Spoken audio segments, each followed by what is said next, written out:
What's going on, everybody? My name is George Khalife, and this is episode 30 of Let's Grab Coffee. I'm here with my good friend, Jay Rosenzweig, who's the founding partner and CEO of Rosenzweig Company. Jay is an expert in designing, building, and attracting world-class leaders and teams for his clients. He's also a strong advocate for equity and equality in the workspace, but more importantly, he's very involved in the community and trying to enact positive transformation for people around him. Jay, thanks again, man. I really appreciate you Thank you for having me. It's awesome. Quick question. So I was doing a bit of digging around. You know, your background studying in McGill is in law and philosophy, but yet you started a world-class search firm. So how did that kind of come about? So it was never a dream of mine to necessarily practice law per se. Definitely wasn't particularly interested in the corporate law world. Studied at McGill, as you said, for 7 years. Did a philosophy degree and 2 law degrees, both common law and civil law, and moved to Toronto upon graduation and articled, became a member of the bar. The funny thing is my wife had seen an ad in the newspaper during those days in the mid-90s. We'd actually look at the career section of the newspaper, and there was an ad which said, looking for a director of business affairs for a large entertainment corporation. If you're interested, please apply to the following recruiting firm who's representing this business. And so it looked kind of interesting, entertainment. They were looking for a lawyer with like 12 years experience. I didn't have that by any means, but I didn't know anything about recruitment. And I just figured I'll apply to that job, and maybe one of these recruiters will call me based on my application, and I'll hustle my way in, and maybe they have other jobs in business that I could look at. So long story short, I got a call from an associate at that firm. We had a nice conversation. He said, you're like 10 years underqualified for that particular job, but you seem to have a very interesting background. Just tell me about yourself a little bit. And so I did, and he's like, well, you've got a great background. You handle yourself very well on the phone. We actually have an opening here. Would you be interested in applying? And so that's kind of one thing led to another. At first I thought, what am I going to be a headhunter for? I just became a lawyer. But the more research I did into the high end of the industry, the more I realized this is a pretty fascinating field. And everyone at this firm had such tremendous educational backgrounds and whatnot that I thought, you know what, maybe there's something to it. So anyway, I joined the firm. That was 1997. Wow. Korn Ferry, the largest recruiting firm in the world, bought the firm in 2000, which was a fantastic experience for me. I ended up being a very young partner at the world's largest high-end recruiting firm. Stayed on for a bit there, and then decided ultimately to break away and start my own firm in 2004. And we haven't looked back. Hunt Scanlon, the publisher out of Chicago, which covers our industry, described us as the leading international boutique. We're doing work in places all around the world, like Dubai and Brazil and Hong Kong and all across America, working for some of the largest companies in the world, helping earlier stage businesses and everything in between. So it's been a fun ride. So tell me something. I think this is a phenomenal journey for one. And your focus is really exclusively with C-suite for the most part, yes. I believe, right? Yes. In a recent interview, you were kind of talking like just bare bones. The 3 things or the 3 pillars you should always focus on really is motivation. Do I even want this job? Fit, am I even right for this job? And strength, am I the right person for this job? That's right. Is that advice that you've kind of carried for C-suite, but kind of all roles at large? I think it all applies because at the end of the day, you don't want the round peg in the square hole or vice versa. At the end of the day, you need a mutually compatible relationship, employer, employee, partners, whatever it might be.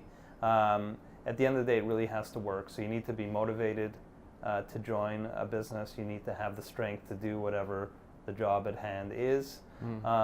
And if you have that kind of fit, at the end of the day, you're gonna have a successful life, a successful career, and you're gonna have the inner peace to do what you need to do across all aspects of your life. How did you, when you talk sort of about success and a successful career, looking backwards, right? And as you sort of projected what was sort of unfolding in your life, how did you measure success? Like, what did success mean to you then, and what does success mean to you now? Well, success to me always meant the same thing, and that is having a positive effect on society, having a positive effect on the people in and around you, having great relationships, and really developing a sense of inner peace, because you know that you're conducting yourself in a way that you could be proud of. So I never really measure success financially. I measure success in effort, and I measure success in the way you treat others and the relationships you develop and affecting the world, as I say, in a very positive way. So, and a large part of that as well, even as an extension of your business, is a report, an annual report that you publish, which is the Rosenzweig Company report, but that looks at really equality and equity in the workspace as it relates to gender. Can you kind of talk about that? How did that start, and what was the motivation behind that, really? Yeah, so in law school, I met a very important mentor. His name is Irwin Cotler. Yes, he was a professor there at the time, and international human rights champion, represented political prisoners back in the day, such as Nelson Mandela and Natan Sharansky. In fact, a couple of weeks ago, he was nominated by former Prime Minister Paul Martin for the Nobel Peace Prize. And he went on to become a parliamentarian and Canada's Minister of Justice. And so here I am in the business world, staying in touch with Professor Cotler and observing his actions, and a couple of the things that he did inspired me, particularly to write the Women's Report, and that was the fact that he was the first man on the Women's Caucus, and he also transformed our Supreme Court into the most gender representative in the world at that time. And I thought to myself, you know, it'd be interesting to look at, this was 2006, to look at the status of women in the corporate world. And as you probably know, all public companies in Canada are required to disclose the 5 highest paid executive officers in their ranks. So I looked at the 100 largest publicly traded companies in Canada and looked at the 5 highest paid. So let's say the pool of 500 top executive officers in Canada, and measured literally what percentage of those 500 top executive officers were women. And what I discovered at that time in our first report was the number was 4.6%. I thought the numbers would be low, but I never thought that they would be that low.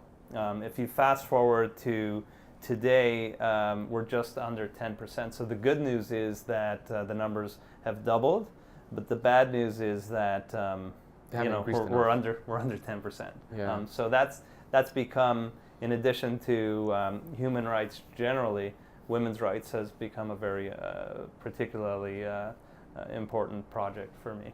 Yeah, and actually a highlight in the report, which I really like, and I thought I'd just kind of disclose here, it says that there's 540 named executive officers at Canada's 100 largest public companies. Yes. Out of that 540, 51 are women. How does that make you feel? It doesn't make me feel too good. First of all, I think that businesses are doing themselves a disservice by not tapping deeply enough into 50% of the population. We know that from study after study, be it Harvard studies and McKinsey studies, that the more diversity you have around the table, the better the business results, because it stands to logic. The more diversity, the more creativity, the bigger ideas that will come out of the table, rather than having a boardroom of 10, 70-year-old white people. Right? It's inevitable that based on different experiences and different demographics, you're going to have great perspectives, including, for a simple example would be in the consumer space. Like, how couldn't you tap into half the population in the consumer space, right, to get ideas on what might work and what might not. And I love that you actually come with a solution. So as I was listening to this a little more, you said something that really resonated, and you said basically what's happening is people are tapping into the rolodex, right? And everybody has, I'm assuming, a good network, hopefully. And what you're doing is, whether it's technology or relationship based, you're tapping into the old rolodex of relationships that you already have, but most of them, from research, are comprised of men. Right. So by definition, if 90% of the pool at the top levels is male, if you're tapping into the traditional pool, you're just recycling the same old, same old. So what should companies do in that sense? Like if that's what they're already doing? So you need to do the original research, like we do. Yeah. What we do with our clients is we try to understand, okay, what are the business objectives underlying your decision to make this really important executive hire? And then we develop a customized research strategy designed to meet the business issues at play. It's a very labor-intensive process. We have as good a network as anybody, but we only supplement our projects with the current network that we have. We dive deep. We go levels below to see if there's up-and-comers who might work. And we actually specialize as well in diversity search. So you really put it into focus. And that's a whole other sophisticated approach that a lot of people really don't get the importance of. So we're very big on that, and it's very consistent with my worldviews, and from an execution point of view, we try to marry the execution to our philosophies. And I just, maybe last point on this, Sure. I think there's a lot of optimism, and again, one of the things that I heard you say, just for the context, so people don't lose too much hope and faith, but it's interesting. I have 3 stats quick. 60% of university grads are now female, 50% of the workspace is female, 50% of provincial premiers, this, I mean, was really interesting, are female as well. And so a word that you use is inertia, right? We're gaining momentum. Maybe it's not at the pace that we'd like it, but to reassure people listening and watching this that there is a positive sign. I agree. I actually always say that I like to look at the glass as being half full, and I think in this case it is. There's tons of inertia, even in a broader sense. If you look at things like Time's Up, the Me Too movement, people are being much more cognizant of some of the bad stuff that's happened historically, and also really trying to focus on even forcing oneself not to be potentially infected by subconscious bias. So the more the more present we are in really understanding consciously that we need to put more effort into diversity, I think the better the results, and I'm optimistic. We're paying attention to this issue more and more. They say I got into the issue in 2006 before it was sexy.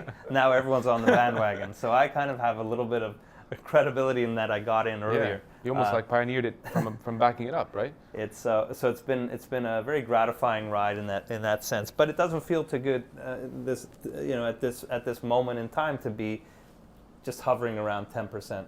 I think that the speed will accelerate though. This is maybe personal curiosity, Sure. but I'm sure people have this, and this is an open conversation, right? And so I just want to kind of, from your perspective, when you talk, I think you used the word systematic barriers, and you said, well, sometimes women will face the challenge that they have kids at home, and all of a sudden, at work, it kind of makes things a little cloudy. Talk to me about some of those barriers, but more importantly, what I want to know from you is, with this 10% now that's being increased, is it genuinely that companies actually care about this? Or is it so that because it's become more transparent with certain movements that came up, that from a CSR perspective, they're trying to, be more adhesive to it? I just want to. Well, I think you'll always have those who live more in the dark ages and are doing it sort of more to kind of tick a box. Yeah.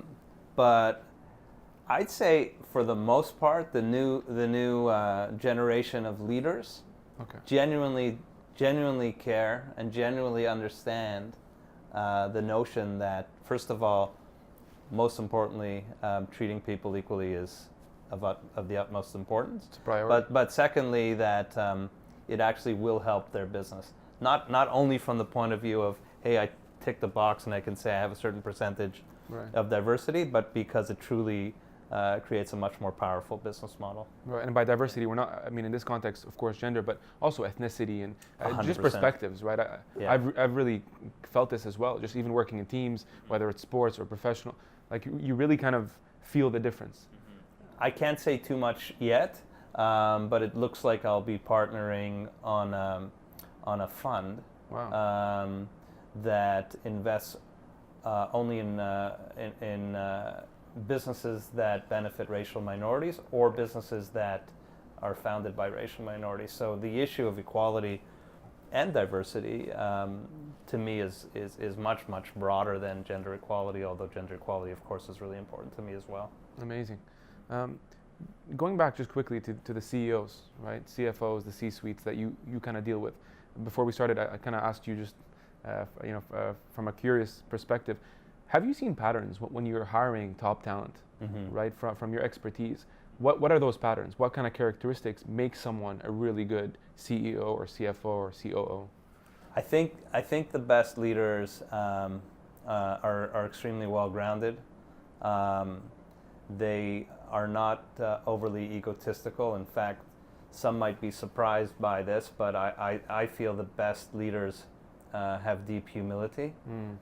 So when I'm interviewing a candidate for a leadership role, I like to hear when they talk about their accomplishments that, part of it was due to great momentum or great wind at their back from certain market conditions, or credit being given to the team that they had working with them, or other things of that matter.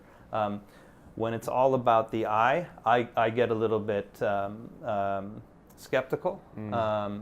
I feel that the best leaders are the ones that come at it from a point of view of humility and strength, and not to get too cosmic about it, but even a position of inner peace. Because when you have that kind of clarity and you understand your position in the universe, you're able to make really great decisions that aren't clouded by toxicity or things that really are not amenable to making the firm choices when you're faced with tough options.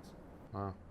In your journey, to become a leader yourself, and I regard you as a friend, but also honestly a mentor in many ways. I mean, maybe not directly, but even the things you do, which I'm going to save for later. But one of the things I found within your journey as I was studying kind of your past is, and you mentioned your mentor, Irwin Cotler, and just curious, like, how did that kind of come about? I know he was a professor of yours, but how did you really build that relationship of mentor and then him becoming really a friend? So Professor Cotler, in many ways, was the most well-known professor at McGill at the time, and very prominent and respected. And so that's one piece of it. So park that for a sec. Second piece is there's a very daunting exercise that all of the McGill law students go through. Most law schools have it. It's called moot court. Okay. So essentially, you're put in front of 3 pretend judges. It's 3 professors to argue an appeal case. Okay. And you don't know which professors you're going to get. I hadn't come across Professor Cotler before this. So I walk in the room. I'm already nervous. And who's one of the 3 judges? Professor Cotler. So I plead my case, and in characteristic form, he's got his glasses on top of his head like this, and he's writing very furiously during the presentation. My presentation's done, and he looks at me, and in his characteristic way, he complimented me for what I had done right. And then proceeded to list 10 brilliant points as to where I could have done better, and each point was interrelated to the other, which is also a trademark of his. And I was fascinated, and I was sort of in shock and awe. And I thought to myself, this is a person I can learn from, and not just about the law. So I went up to him after and asked if I might set up an appointment to sit in his office with him to learn more. Is it like shadowing? Like, you just want to see his behavior? No, just to learn more about how I could have done better on this particular presentation. Wow. So he graciously said absolutely, and I went into his office, and we had this great long talk, and I learned a lot in that one session. And I ended up taking a number of his courses. I ended up as a research assistant for him in the summer, and the relationship just rolled from there to the point now where I'm a very active board member on his in his organization. It's called the Raoul Wallenberg Center for Human Rights, where we are representing sort of the Nelson Mandelas of today in places like Saudi Arabia and Venezuela and China and Iran and all around the world. In fact, that's amazing. Our client, Raif Badawi, in Saudi Arabia, who's been in prison for a number of years for blogging on issues of human rights, has been the subject of tension between the Saudi Arabian government and Canada. It's really interesting. I mean, part of my community, they're kind of early 20s, and I'm sure that's kind of why I asked. They're in this process now of trying to find a mentor, and what I parsed out from your equation is basically no opportunity is too small. You went in there, and there were 3 juries, but one of them intrigued you because of what he was saying and kind of the constructive feedback, but you also were proactive in asking for more feedback. That's really important. Right, and then you just grew the opportunity from there, so that's interesting. Yeah, and that's a pattern throughout my life.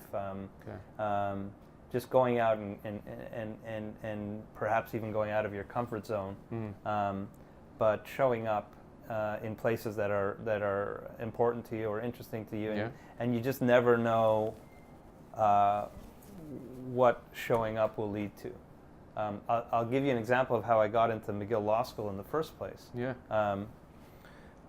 Which maybe I would have, maybe I wouldn't have. But what happened was I had just finished my philosophy degree, and I was backpacking through Europe with a friend of mine, and applied to a bunch of law schools. In Europe? No, in Canada. In Canada. But so I applied, and then I went off to Europe with my friend to see where I would get in. And rather than sitting home waiting for letters, we decided to do this. Nice. And I got into a couple of schools, but the school I most wanted to get into was McGill. Okay. And anyway, I was on a waiting list at McGill, and my parents at the time were at home, and they were opening up my mail, but they themselves went on a vacation for a week or two, and they asked our neighbor to get the mail because they said, Jay wants to see if he got into McGill. Anyway, long story short, I'm in Europe, my parents are on vacation, and the neighbor calls my parents and says he didn't get in. Okay, so I didn't get in. They opened up a letter, he didn't get in. So I got into University of Ottawa, among other schools. Shout out. So sorry, Jay. Oh, really? Alum, man. All right. Cool. So I figured, okay, I'm going to go to Ottawa. Nice. My parents, who were so generous and amazing, they said, you know what, stay in Europe as long as you can. We'll go to Ottawa and get you an apartment. Okay. And we'll figure it out. So I stayed in. I came home a little bit early. Went to Ottawa to see this apartment. My parents got me a nice apartment. And I figured I'm going to Ottawa. This was, I don't know, probably last week in August or second to last week in August.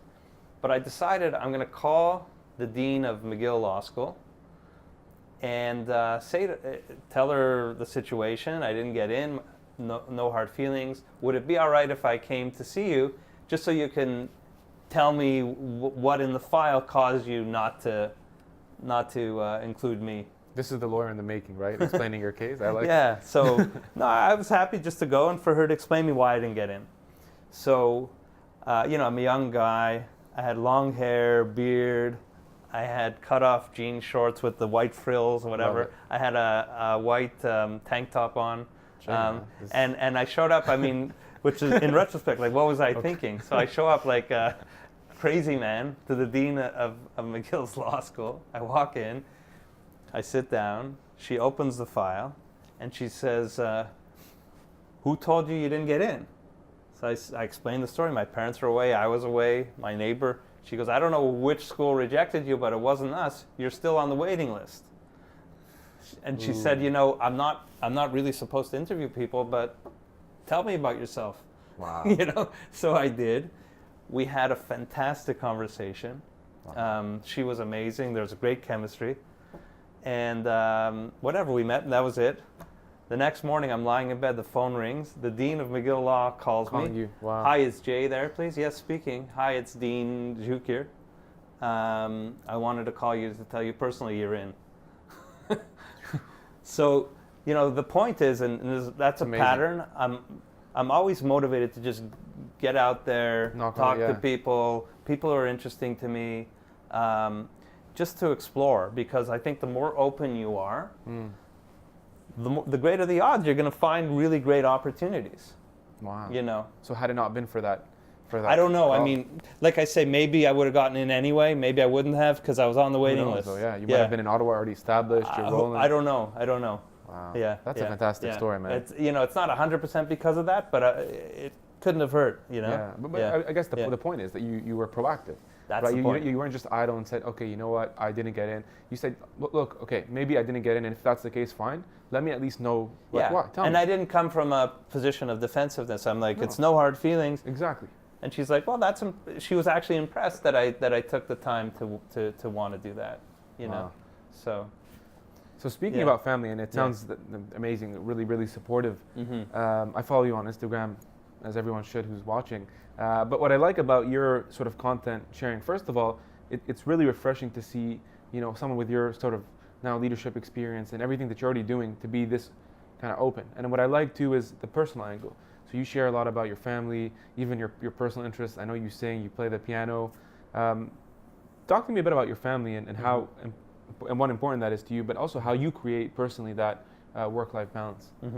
So for me, and it's reflected, I guess, in my social media posts, I don't look at human rights work, women's rights work, helping clients build world-class teams, any of it, family. I look at it all as one. I don't look at it as compartments. So I look at my whole world in a very holistic way, and in that sense, it's not really a matter of how do you find time for this or how do you find time for that. I prioritize. My family is always number one for me, and everything else revolves around that.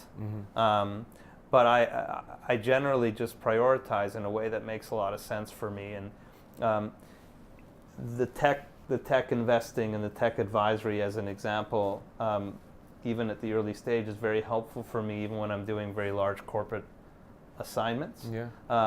Because every corporation right now is worried about innovation, and they're looking for candidates that understand, that have their finger on the pulse of early stage tech and where the future is going, but also can play well corporately.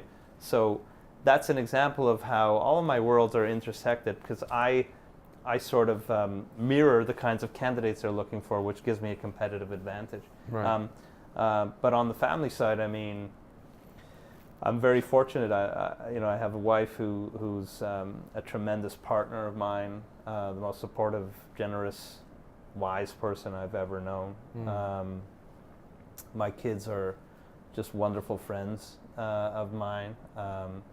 And I take pride in being able to be friends with my kids, who share their music with me. So for example, I probably wouldn't be as up on music if it wasn't for my kids. They're constantly showing, hey, J. Cole just came out with a new song. You got to hear it, Dad. And I appreciate that. And the sports with my son, and it's the kids are friends of mine, but also respectful, which is just a wonderful combination. And so, how do you make that balance work? I'm always curious because, often like it's obviously always like a kind of a fine line, but but you have that personal approach, but you still have, again, as you said, that kind of boundary. Well, I think. How do you do that? Yeah, I think. Well, the friend side is I think I'm just young at heart. So young soul. So I'm a young soul. I love the things that the kids are interested in. I'm interested in the same things as they are. Jay, you're on stage rapping, man. You're making me look like a baby boomer. I don't know what's going on here. So that's the friend side. Okay. But the respect side is, once in a while I'll hear the kids sort of talking to me in a way like dissing me the way they might diss a friend. It's like, and I'll remind them, it's like, whoa, like I'm your dad, I'm your dad. I'm your friend. I love being your friend, but I nip it in the bud. You know, and I'm lucky that it absorbs. That's really cool. So. Talk to me about, speaking about the stage, I know I was just kind of joking about that, but you actually did share a stage with a rapper, and you did a performance and a song for your son's bar mitzvah. How did that come about, and how do you put yourself out there, like in a way that you're fun and genuine and passionate? I have a major passion for music. Okay. Singing or playing instruments, both? Both, as well as just listening, Okay. I just love music.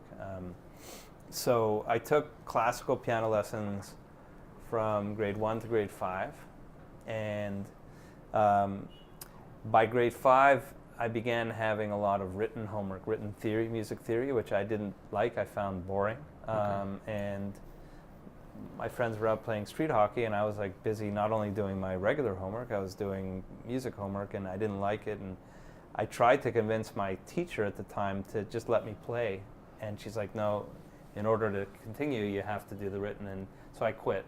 Wow. And then I met a really great friend. His name is Mitch Magnet, really talented musician who taught himself how to play piano and write songs when I was up at camp when I was like 16. And he taught me a different way. He taught me how to improvise and how to be able to sort of, if you hand me any song sheet with chords, I could play it, and then improvise in between, and that's actually a good way to learn how to songwrite as well. Okay. And we developed a relationship, and we wrote a bunch of songs together. And what sort of things do you use? Like what kind of songs do you sing? I love ballads.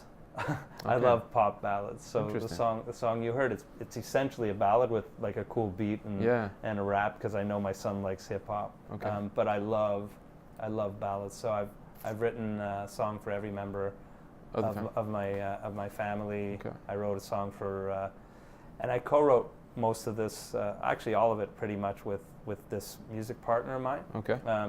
But the story behind that song for my son was,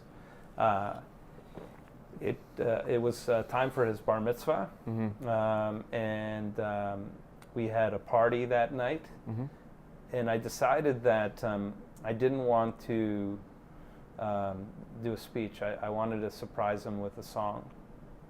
Change it up, huh? Yeah, change it up a little bit. And that's a major switch, though. It's a major switch. So I remembered there was this piece that my music writing partner Mitch put together, just improvising, doing a sound check with new equipment. But I found there was something very, very beautiful there. So I called him up and I said, would you mind if I took that and ran with it with a friend of mine, Aeon Clark, that's the guy on the song, who's actually legendary. Very talented. Yeah. He's legendary actually in the Toronto scene. He's got one of the best voices in the world. Wow. With a track record of having written with many of the biggest artists, and singing on tracks with some of the biggest artists. I got to know him from my daughter's bat mitzvah. He performed. He performed. So I hit him up and I said, look, I've got this piece of a song. Will you collaborate with me to finish it and to produce it in a cool way? Wow. And we'll perform it live and surprise my son with it. And he said, yeah, man, I'm in. Like, it ended up, for him, being one of his favorite experiences. We still talk about it. That's really cool. And we went in the studio, and he brought in a really tremendously talented piano player who helped produce it. And you see the result in the YouTube. And that's amazing. It's actually one of the most special moments in my life to be able to give that to my son. Yeah. And even the lyrics, I mean, you kind of start, in the video at least that I saw, it was When I Become a Man, it was kind of touching in that sense. Boys become a man. Yeah. It's, what is that sort of experience like for you? Like, what are you trying to pass on to your kids? I mean, from what you learn, whether it's modeling the behavior, but what do you hope that they one day become? Just loving human beings. Okay. Yeah. Just wanted to show my son and my kids and my wife and my family and my friends. Just want to show them love, and instill in them the importance of giving to others. In in a world that I guess even in a city, to style it back, Yeah. like Toronto, for example, you talk about love, and Yeah. I think there is that. But also, I mean, we're sort of so driven here. Mm-hmm. You know, you see it like at 5, 6 a.m. People are like just running towards work, and there's a huge startup community as well. There's something, a component that, especially being an investor, right, and an angel on the side, you also talk about mental health. It's something you work with Director X on. And how important is that to you? What sort of advice would you give? Because I know a lot of entrepreneurs or friends of mine, and they struggle with that aspect. You know, the grind, the hustle. I was, sort of, how do you say it? Kind of oblivious of that as well. For me, it was like hustle, 100%, no sleep. Everybody kind of goes through that phase. Yeah. What advice would you have?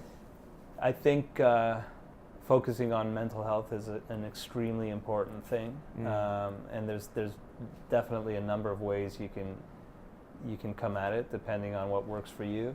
Okay. I think having some white space and empty space to be able to just be by yourself. Just to dial back. Just to dial back, whether it means going for walks, playing the piano. if you can, massage therapy. It could be meditation. I enjoy playing the piano. I find that very, very relaxing. When I'm working I work pretty much 7 days a week. Yeah. When I'm working on the weekend, I'll take a lot of piano breaks. Okay. There's just so many things that you can do. Whatever works for you. Exercise is really important. Eating well, but if you don't getting as much sleep as you can. Right. I could probably use more sleep than I get, but at least being cognizant of it is really, really important. The project that I'm supporting Director X on, we did an article in the Toronto Star on that. It relates to gun violence, which I saw him speak recently at that socialite conference. Yeah, so there's, it was sort of the summer of the gun, sadly, in Toronto. It's like becoming like any other American city, and that has to stop. And Director X, unfortunately, was shot. He wasn't the intended victim, like in 2015 or so, and he began looking at the issue really deeply, including the root causes, and he came to understand that the prefrontal cortex is the place in the brain where decisions are made, and if that area of the brain is small or deficient, there's a higher likelihood of someone lashing out irrationally with violence, and we've come to study the issue and to understand that there's been examples of situations like in San Francisco. There was a school which had sadly a lot of violence in and around it, and absenteeism, and they put in this meditation program, and a year later the results were astounding. It's one of the happiest schools now in San Francisco. Absenteeism has gone way, way down. Kids are much more engaged and much more motivated. They did something similar in a prison in Mexico, which is a very violent prison. Yeah. And the results have been just unbelievable. So now we're working on implementing a pilot program or in like 3 schools right now in Toronto, and seeing the results that we can come up with, and then build it and continue building programs from there really across the world. The good news is this prefrontal cortex can grow back in a much healthier way through mindful meditation. Yeah, especially, I mean, if you have a good support system. I saw recently Denzel Washington was sort of talking about, the generational differences, but he really pointed to parents. He said, look, like if my parents were abusive and they did certain things to hurt me or really cause me enduring pain, I'm going to now lash out and continue that. That's then right. I'm going to bring that to my kids, and it's never really going to solve itself. That's right. It's really a fuel to the fire. Yeah. And unfortunately, a lot of individuals who are in this predicament lack that true support system, whether it's friends or partners. Well, they say that kids who've gone through neglect and abuse are the ones that have these deficiencies in the prefrontal cortex.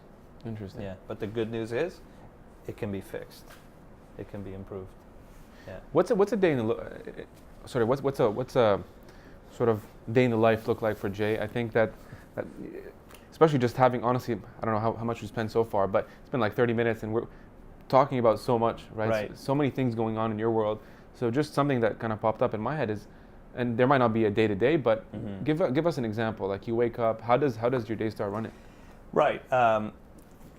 Every day, every week is different. I just got back from Los Angeles. I was in Los Angeles all week, and with some tremendous meetings and events and whatnot, including Move the Dial, which is another movement to help advance women that I'm deeply involved in. Shout out to Jovi Kovitz. Yes, Jody Kovitz. But typically I'm up at like 6 in the morning. Okay. Have breakfast at home, unless I have a breakfast meeting. Okay. And I head to the office. Shake and bake, then. Shake and bake. Let's make it happen, man. Yeah. And then I'm pretty much booked all day with meetings and whatnot. I try to have some white space to answer emails as much as I can, and I'm typically home pretty late. Are you big on reading? I know that in the back there we saw a couple books. Are you reading anything now, or a couple of recommendations from Jay? Yeah, I haven't been reading that much in terms of books, but I'm constantly consuming current events, articles, and it's a very, very wide range of interest: philosophical, political, business.